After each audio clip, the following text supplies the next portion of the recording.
This is a guest essay by Nahum Kaplan, a longtime journalist and commentator who writes the newsletter Moral Clarity.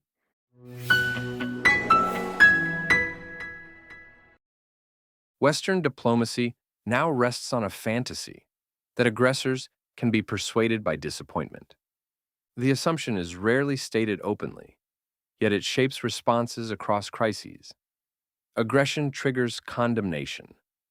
Escalation produces calls for restraint. Diplomatic meetings generate statements urging de-escalation.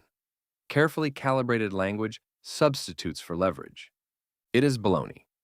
While Western leaders sigh like disappointed school principals, the Islamic Republic of Iran expands its regional reach. Russia wages war, and China advances its Belt and Road colonial project across economic, military, and geopolitical domains. Western governments respond with increasingly refined expressions of concern. The pattern has become familiar enough to resemble doctrine. Israel has lived inside this doctrine for decades.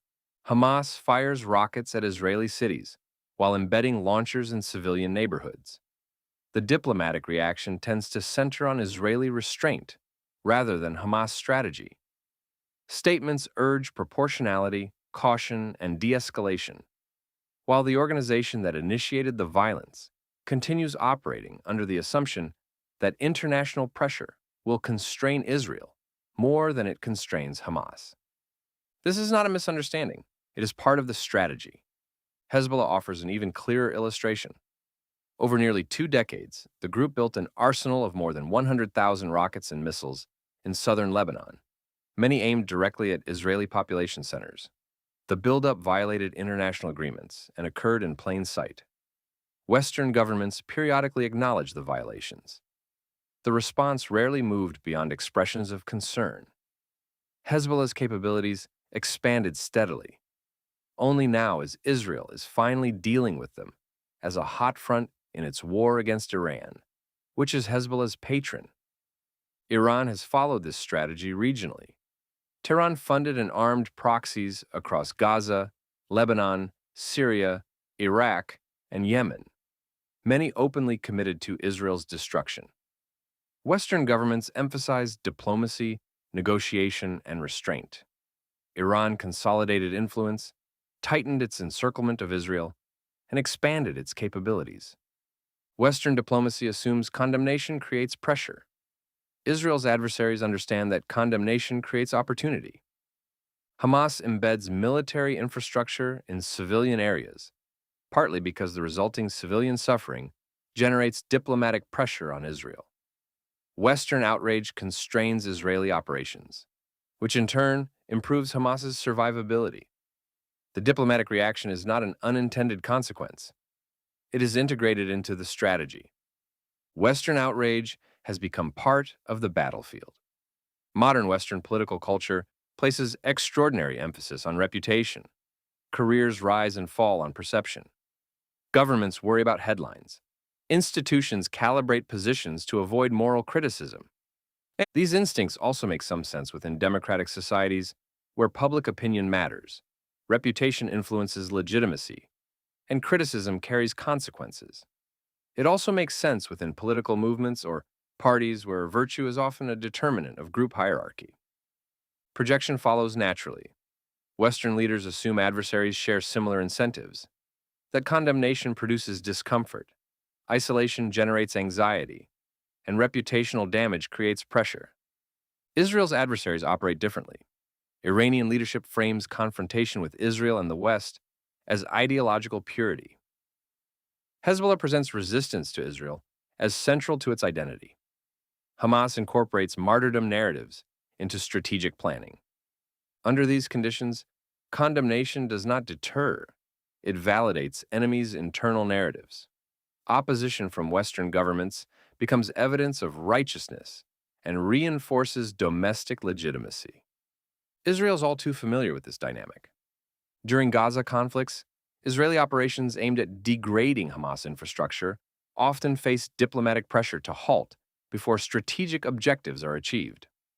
Hamas benefited from time to regroup, rebuild, and prepare for future rounds. The cycle became familiar. Western diplomacy grew more eloquent. Enemies accumulated strategic gains. Israel frequently acted instead. This produced friction. Western observers interpreted Israeli military action as aggressive, whereas Israeli policymakers viewed Western passivity as dangerous. The gap reflects geography and experience. Western lawmakers can afford to experiment with diplomatic language. Israel cannot. Rockets and tunnels do not respond to tautology-filled communiques. Israel's defensive success sometimes compounds the problem. Systems like the Iron Dome reduce Israeli casualties, which in turn lowers Western tolerance for Israeli offensive operations. Hamas retains incentives to continue fighting, while Israel faces increasing diplomatic pressure to stop. Defensive success becomes diplomatic vulnerability. This is a strategic environment few Western policymakers fully appreciate because they often assume people and governments have universal motivations: stability, prosperity, legitimacy, and so on. Yet some actors prioritize ideological victory, regional dominance, or long-term confrontation, even at significant cost. Dictators and their acolytes are usually psychopaths or have sociopathic tendencies and suffer no such need for approval. These regimes measure success in raw power, security, and advantage. Reputation matters more domestically than it does internationally. Iran's investment in proxies surrounding Israel reflects this logic. The strategy unfolds gradually through incremental gains and persistent pressure. Diplomatic condemnation accompanied this expansion for decades without altering the trajectory. Israel's experience reinforces skepticism toward diplomatic reassurance. The withdrawal from southern Lebanon in 2000 did not prevent Hezbollah's buildup. Its withdrawal from Gaza in 2005 did not prevent Hamas's militarization. The Oslo Accords process, built partly on the assumption that diplomatic legitimacy would moderate adversaries, sparked waves of suicide bombings in the Second Intifada that reshaped Israeli public opinion, in many cases permanently. These experiences shape Israeli strategic thinking. Western governments continue to rely heavily on statements that signal engagement without requiring risk. Military deterrence requires commitment. Economic pressure demands sacrifice. Diplomatic language offers safety. Diplomatic condemnation now carries roughly the strategic weight of scolding a hurricane. Over time, this imbalance produces diplomacy that sounds serious yet exerts modest influence. Somewhere in Tehran, Beirut, or Gaza, decision-makers pursue strategic objectives with little interest in Western disappointment. They calculate power, vulnerability, and opportunity. They do not calibrate strategy based on adjectives.